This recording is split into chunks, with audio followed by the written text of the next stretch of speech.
السلام علیکم، میں ہوں آپ کا اپنا ہوسٹ افتخار احمد، آپ کے اپنے channel Iftikhar Voice for Justice کے ساتھ۔ آج جس ٹاپک پہ ہم اپنی ویڈیو ریکارڈ کروانے لگے ہیں، یہ جس ٹاپک پہ آج ہم اپنے ناظرین کو بتائیں گے، گائیڈ کریں گے، کئی دوستوں کی فرمائش تھی، کئی متعدد کالز آئی، ریکویسٹیں ہیں کہ سر ہمیں بتایا جائے کہ یہ ایف آئی آر کیسے ہوتی ہے، ایف آئی آر کیا ہوتی ہے، اس کا پروسیجر کیا ہوتا ہے، کون لوگ اس کو کروا سکتے ہیں، کن کیسز میں اس کی کیا ریکوائرمنٹ ہوتی ہے۔ تو اس میں جب یہ میرے بار بار یہ سوال آیا تو میں نے اس پہ ایک ویڈیو کرنے کا پھر فیصلہ کیا۔ آج میں وہی ویڈیو کرنے جا رہا ہوں۔ اس میں جو ایف آئی آر ہوتی ہے، ایف آئی آر ایک ایبریویشن ہے، ایک مخفف ہے، ایک شارٹ ٹرم ہے، جس کا پورا جو ورڈ ہوتا ہے وہ ہوتا ہے فرسٹ انفارمیشن رپورٹ، جس کو ابتدائی اطلاع یا ابتدائی اطلاعی رپورٹ کہتے ہیں۔ ٹھیک ہے، اس کو جو قانون، جو ہمارے قانون جو مروجہ قوانین ہیں جن کے مطابق یہ درج ہوتی ہے، اس کی دفعہ جو ہے 154 یعنی 154 سی آر پی سی ضابطۂ فوجداری کے تحت یہ درج ہوتی ہے۔ اس کے مطابق یہ ہوتا ہے کہ جب بھی کوئی کسی بھی جرم کی بابت کوئی اطلاع تھانے موصول ہو، جس کو ابتدا میں موصول ہو، جس کو ابتدائی اطلاعی رپورٹ کہا جاتا ہے، یعنی جب آپ کے ساتھ کوئی جرم ہوا، میں آپ کو مثال دیتا ہوں، آپ رستے میں جا رہے ہیں، رستے میں جاتے ہوئے آپ کو کوئی شخص آگے آپ سے جھگڑا کرتا ہے، آپ کو بلا وجہ ٹونٹ کرتا ہے، یا آپ کا کوئی زیادتی کرتا ہے، آپ کو تشدد کرتا ہے، تو آپ تھانے جائیں گے تو تھانے آپ نے خالی ہاتھ نہیں جانا۔ تھانے آپ نے جانا ہے، جانے سے پہلے آپ نے ایک درخواست لکھنی ہے، جس کے اوپر لکھنا ہے باخدمت جناب ایس ایچ او صاحب تھانہ فلاں فلاں، درخواست برائے اندراج مقدمہ فلاں فلاں، جناب اعلیٰ گزارش ہے کہ میں اس وقت اس ٹائم پہ یہاں سے اس تاریخ کو یہ گزر رہا تھا، فلاں نامی شخص، اگر آپ نام جانتے ہو، اگر نہیں جانتے تو اس کو حلیہ لکھیں گے، لکھ کے آپ تھانے جائیں گے، آپ جا کے کہیں گے جی یہ جو ہے نا میرے ساتھ زیادتی ہوئی ہے، یہ میں اطلاع آ رہا ہوں تھانے میں، تو اس کو ایف آئی آر کہا جاتا ہے۔ اور قانون جو تھا، قانون بہت سمپل تھا شروع دنوں سے، کہ جب اگر کوئی اپلیکیشن آتی ہے تو ایس ایچ او پابند ہوتا ہے متعلقہ تھانے کا، اس کے مطابق وہ F I R chalk out کر کے پرچہ دے دے،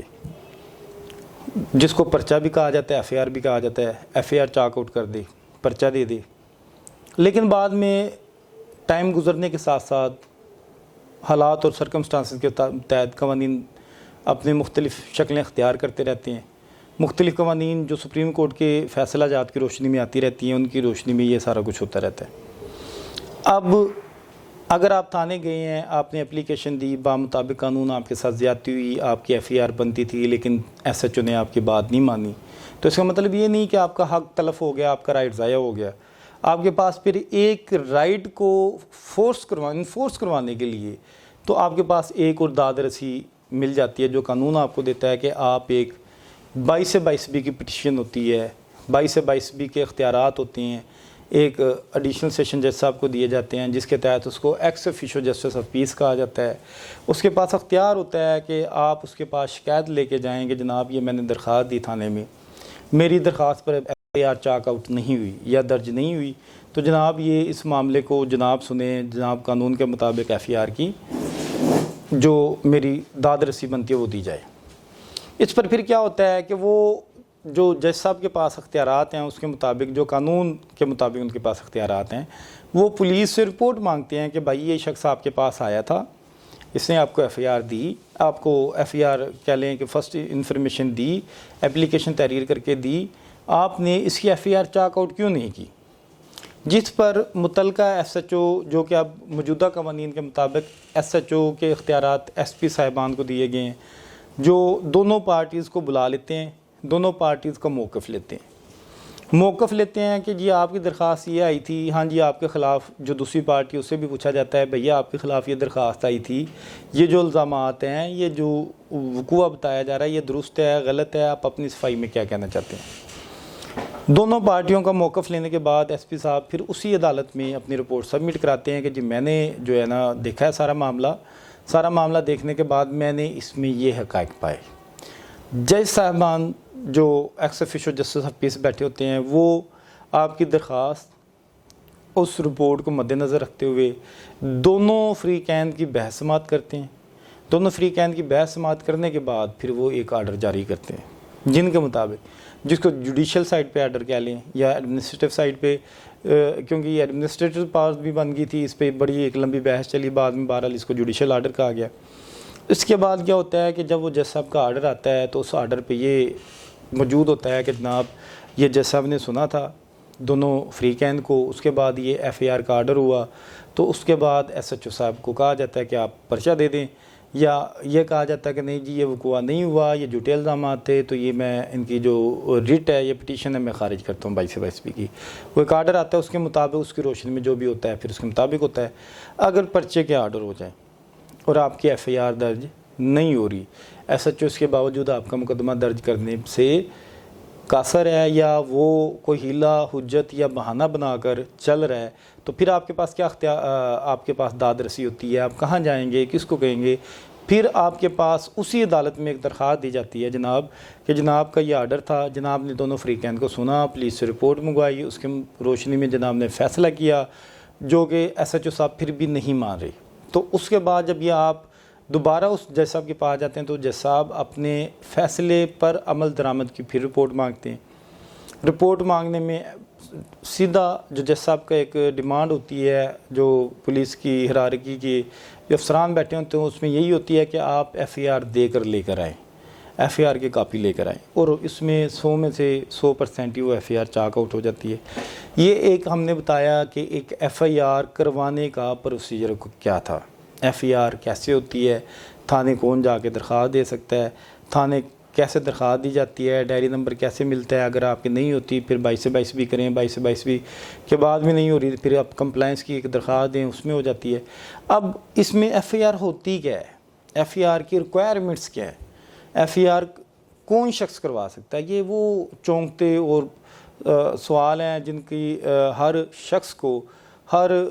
پاکستانی شہری کو علم ہونا چاہیے، کیونکہ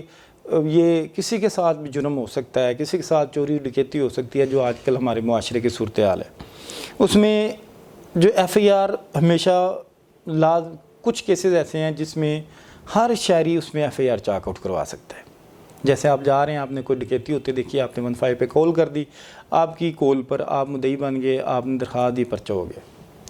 آپ جا رہے ہیں، آپ نے دیکھا ہے کہ آپ کوئی کسی لڑکی پہ تیزاب ڈال کر چلا گیا ہے، تو آپ نے یہ دیکھا تو آپ نے ایک اپلیکیشن دے دی، اس میں مضروب وہ ہے لیکن آپ بھی مدعی بن سکتے ہیں۔ 302 کا آپ نے کوئی وقوع دیکھا تو اس میں ہارڈ کیسز میں آپ اپلیکیشن دے سکتے ہیں، کوئی جرم جو سوسائٹی میں ہو رہا ہے آپ کے علم میں ہے تو آپ اس میں ایف آئی آر کے مدعی بن سکتے ہیں۔ لازمی نہیں ہے کہ وہی شخص مدعی بنے، ہاں اگر ان کو لگتا ہے کہ ان کو مدعی بننا چاہیے تو وہ بعد میں درخواست دے کے وہ بھی مدعی بن سکتے ہیں، کوئی ایشو نہیں ہے، دوبارہ سیکنڈ ایف آئی آر بھی ہو جاتی ہے۔ اب کچھ جرم ایسے ہیں جس میں جو ہے نا صرف متاثرہ فریقین ہی مدعی بن سکتے ہیں، جیسے 489 ایف ہے، چیک دیا ڈسانر ہو گیا، تو اس میں جس کا چیک تھا، جس کا چیک ڈسانر جس کی نے رقم لینی تھی یا جس کے پاس ڈسانر ہوا تو مدعی وہی بنے گا، لیکن دوسرا شخص مدعی نہیں بن سکتا۔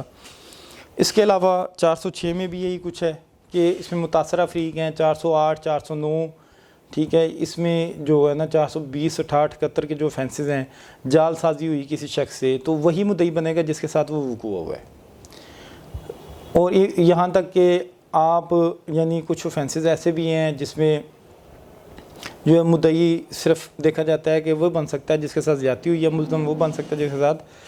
جو اس وقوع کا بینیفیشری بنا جس نے کسی کو لوٹا، فراڈ کیا یا رقم عطیائی۔ اب ایف آئی آر آپ جب اپلیکیشن لکھ کے جاتے ہیں ایف آئی آر کے لیے، پرچہ کٹوانے کے لیے، تو آپ کی ایف آئی آر میں کیا کیا تحریر ہونی چاہیے؟ سب سے اہم بات جو آتی ہے اس میں جو سیکشن 154 CRPC مجموعہ ضابطہ فوجداری کی دفعہ 154 کے تحت جو ایک فارم دیا جاتا ہے جس کو پولیس فارم نمبر 5-24 بولا جاتا ہے، اس میں سب سے پہلا کالم جو ہوتا ہے تاریخ و وقت رپورٹ، کہ آپ کی وہ ایف آئی آر کب درج ہو رہی ہے۔ سب سے پہلا کالم اس میں ہوتا ہے کہ ٹائم اور تاریخ دن لکھا جاتا ہے کہ کب وہ درج ہو رہی ہے۔ دوسرا جو اس میں کالم آتا ہے وہ آتا ہے تھانہ سے روانگی و تاریخی وقت، یعنی آپ F I R chalk out ہونے کے بعد آپ تھانے سے کب روانہ ہو رہے ہیں موقع کے لیے، کب جا رہے ہیں، آپ جا کے ویریفیکیشن کرتے ہیں، پتہ لگتا ہے وقوع ہوا کہ نہیں ہوا، موقع سے تصدیق کی جاتی ہے۔ اب اس سے اگلا جو کالم آتا ہے نام و سکونت اطلاع دہندہ مستغیث، اس میں مدعی کا نام لکھا جاتا ہے، بتایا جاتا ہے کہ مدعی کون ہے، اس کی ولدیت کیا ہے، اس کا پیشہ کیا ہے، اس کا پتہ کیا ہے، اس کا شناختی کارڈ کیا ہے، اس کا موبائل نمبر کیا ہے، یہ سب تحریر ہوتا ہے۔ اب 3 نمبر آتا ہے کہ جرم کون سا ہے، جرم کی نوعیت کیا ہے، 302 کی ہے، 324 کی ہے، 506 کی ہے، 489F ہے، وہ لکھا جاتا ہے۔ اب چوتھا نمبر جو کالم آتا ہے اس میں آپ نے یہ دیکھا جاتا ہے کہ آپ جب وہ وقوع ہوا تو کس تھانے میں ہوا، کس تھانے کے حدود میں ہوا، اس تھانے سے فاصلہ کتنا تھا، سمت کون سی تھی، جس میں وہ اپنی ایک ٹیکنیکل زبان میں بیٹ بھی لکھتے ہیں، بیٹ افسر بنائے ہوتے ہیں انہوں نے تھانے داروں کو، اس میں لکھا جاتا ہے 2 کلومیٹر شمال کو تھا یا 2 کلومیٹر جنوب کو یا مشرق کو یا مغرب کو، یہ لکھا جاتا ہے۔ 5 نمبر جو کالم آتا ہے کہ اس میں لکھا جاتا ہے کہ کارروائی متعلقہ تفتیش اگر اطلاع درج کرنے میں کچھ توقف ہوا تو اس کی وجہ بیان کی جاوے۔ تو اس میں لکھا جاتا ہے کہ اگر یہ اپلیکیشن آئی ہے تو ہم نے فوری پرچہ دے دیا، تو اس میں لکھ دیا جاتا ہے حسب آمد درخواست مقدمہ درج رجسٹر ہوا، یا اگر عدالتی 22/22 کا آرڈر ہوا تو اس میں لکھا جاتا ہے حسب آمد آرڈر مورخہ فلاں فلاں مصدرہ فلاں فلاں جناب عدالت، تو یہ درج رجسٹر ہوا۔ تو یہ آج ہم نے جو یہ چھوٹا سا ایک تعارفی، یہ ایک بہت بڑا ٹاپک ہے FIR کا، یہ اتنا بڑا ٹاپک ہے کہ مقدمہ درج کیسے ہوتا ہے، ایک شخص شہری سے مجرم ملزم کی سیڑھیاں کیسے طے کرتا ہے، اور ایک شخص مدعی کیسے بنتا ہے، مظلوم کیسے ہوتا ہے، یہ اتنا بڑا ٹاپک ہے کہ اگر ہم اس پہ لکھنا چاہیں، لکھتے چلے جائیں یا بولتے چلے جائیں تو شاید ویڈیوز کم پڑ جائیں۔ آج ہم نے سمپل اس چیز پہ یہ ویڈیو بنائی ہے کہ اس میں FIR ہوتی کیسے ہے، اگر آپ کے ساتھ زیادتی ہوتی ہے تو آپ کو کیا کرنا چاہیے، اگر آپ کی FIR درج نہیں ہوتی تو آپ 22 سے 22 بھی کریٹ کریں، ہم نے اس پہ بتایا۔ لیکن جو موجودہ اس پہ سپریم کورٹ کی قوانین جو اپڈیٹس آئی ہیں، ہم اس پہ بھی ایک الگ سے ویڈیو کریں گے، اس پہ کیس لاز بتائیں گے آپ کو، اس میں بتایا جائے گا کہ جو پولیس جو ہے نا آپ کے کن معاملات میں دیر تاخیر نہیں کر سکتی، کن معاملات میں فوراً پرچے ہو جاتے ہیں، کن معاملات میں جو ہے نا آپ کو کیسے رجوع کرنا چاہیے۔ آج صرف ہم نے اپنا جو موضوع اس حد تک لمیٹڈ رکھا ہے کہ صرف کم سے کم ٹائم میں زیادہ سے زیادہ انفارمیشن آپ کو پہنچائیں تاکہ آپ کو فائدہ زیادہ سے زیادہ ہو سکے، ہمارے جو چینل کو دیکھتے رہنے کا آپ کو فائدہ بھی ہو، اور اس لیے ہمارے چینل سے کنسرن رہنے کے لیے آپ ہماری جو ہے چینل کو سبسکرائب کریں، لائک کریں، شیئر کریں، دوستوں کو یہ آگاہ کریں، یہ ایک اپنا اویئرنیس ہو ان کو اپنی رائٹ سے۔ تو اس کے ساتھ ہی مجھے اجازت دیجیے گا، آپ اپنے اور اپنے اہل خانہ کا خیال رکھیے گا۔ اللہ حافظ۔